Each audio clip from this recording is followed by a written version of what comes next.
ఉపాధ్యాయుల teachers MLC ఎన్నికల సమయంలో మూల రవీంద్ర గారు టీసీపీ పోటీ చేస్తున్నారు.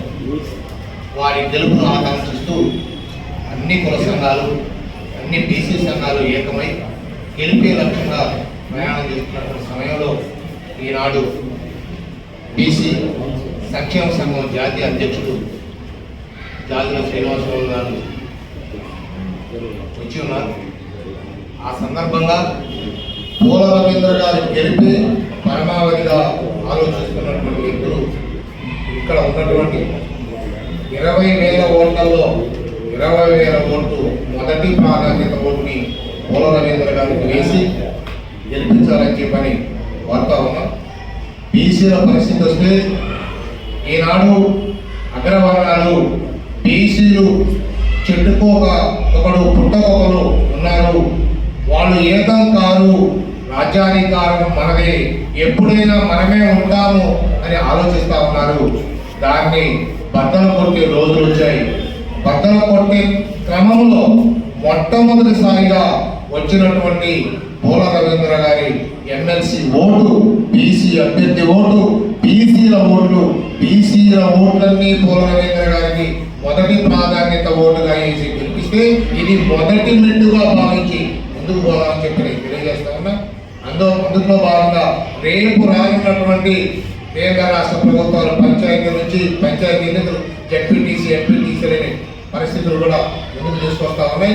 అందులో కూడా పంచాయతీ నుంచి ప్రతి ఎన్నికలో బీసీ అభ్యర్థులు పోటీ చేయాలని చెప్పని, పోటీ చేసే విధంగా బీసీ సంఘాలు పనిచేయాలని చెప్పని ఆ విధంగా ముందుకు తీసుకుపోవాలని కూడా ఈ సందర్భంగా కోరుతా ఉన్నాం.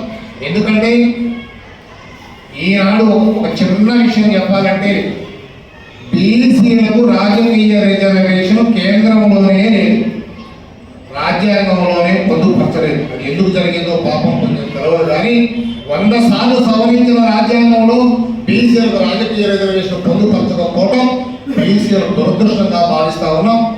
బీసీలు దురదృష్టంగా భావిస్తూ ఉన్నటువంటి క్రమంలో పరిపాలించిన పాలకులు 1947 స్వాతంత్రం వచ్చిందని చెప్పి ఈనాటి వరకు పరిపాలించే పాలకులు, ప్రధానమంత్రులు కానీ, ముఖ్యమంత్రులు కానీ ఏనాడు కూడా బీసీల గురించి ఆలోచించకపోవడం, బీసీలకు రాజకీయ రిజర్వేషన్ కల్పించాలని చెప్పి ఆలోచించకపోవడం చాలా బాధాకరమైన అంశం. కాబట్టి ఆ విధంగా మనం అందరం కూడా ముందుకు సాగాలని చెప్పని, మన రాజ్యాంగ రిజర్వేషన్ హక్కుని మనం సాధించుకోవాలని చెప్పని, రానున్నటువంటి కాలంలో ప్రతి ఎన్నికలో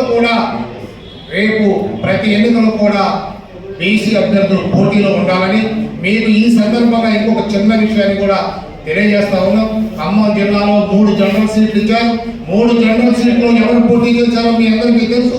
రానున్నటువంటి 2028 ఎన్నికలలో 3 జనరల్ సీట్లలో కూడా బీసీ అభ్యర్థుల్ని గెలిపించే విధంగా మనం అందరం కూడా కృషి చేయాలని, ఈ 5 సంవత్సరాలు ఆ విధంగా కష్టపడాలని, ఈనాడు ఉన్నటువంటి అవకాశం మేరకు మూల రవీంద్ర గారికి మొదటి ప్రాధాన్యత ఓటు వేసి గెలిపించాలని చెప్పి దానికి అనుక్షణం ఖమ్మం జిల్లా వ్యాప్తంగా ఉన్నటువంటి స్కూల్స్ అన్ని కూడా తిరుగుతాం. అదేవిధంగా ఖమ్మం నగరంలో 400 మంది టీచర్స్ ఓట్లున్నాయి. ఖమ్మం నగరంలో 400 టీచర్లు ఓట్లున్నాయి. ఎస్సీ, ఎస్టీ, బీసీల ఓట్లు అధికంగా ఉన్నాయి. 350 పైచిలకు 300 పైచిలకు ఉన్నాయి. కాబట్టి అన్ని యూనియన్ సంఘాలు యూనియన్లతో మాట్లాడినప్పుడు మా యూనియన్ తరఫున అభ్యర్థులు పెట్టామని చెప్పి మాట్లాడుతూ ఉన్నారు. అందులో కూడా ఆ యూనియన్ సంఘాల్లో కూడా బీసీ అభ్యర్థులు ఉన్నారు. వారు కూడా పునరాలోచించాలని, బీసీ అభ్యర్థుల గెలుపు కోసం ప్రయాణం చేయాలని చెప్పని, రాజకీయ రాద్ధాంతాలు, రాజకీయ సిద్ధాంతాలు, సంఘాలకు సంబంధించిన జెండాలను పక్కన పెట్టి బీసీ అభ్యర్థి గెలుపుగా ఏకైక లక్ష్యంగా ముందుకు నడవాలని చెప్పని ఈ సందర్భంగా తెలియజేస్తా ఉన్నాం. నాకు ఈ అవకాశం ఇచ్చిన పద్మాచార్య గారికి ధన్యవాదాలు. ఇప్పుడు కుల సంఘాల నివేదిక